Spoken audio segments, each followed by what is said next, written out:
กัดกุมกะจิงเลเนียม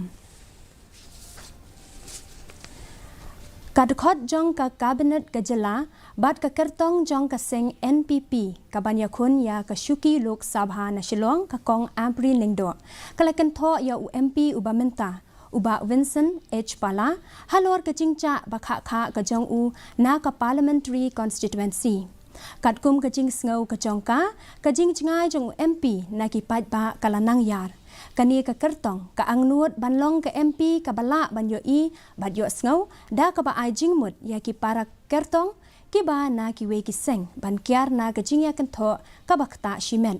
ka kong lingdo kala ong ba kam sngaw lingo lada ki para kertong ki shim ya ki lat ki lenti ki bombha kat ba ki election kala nang jan wat lada ka kamru bagi Kynthoh persya ya ke sorkar MDA kabalam da kaseng NPP kilong baro ki bom don nongrim. One should not be irresponsible while giving a statement because then everybody will turn around and question your own performance. What is your report card? Look at your own report card first before you hurl accusations on a dispensation, a current dispensation of a government which is doing a lot. I will be ready and available to share with the people of my constituency, which is the one Shillong parliamentary seat,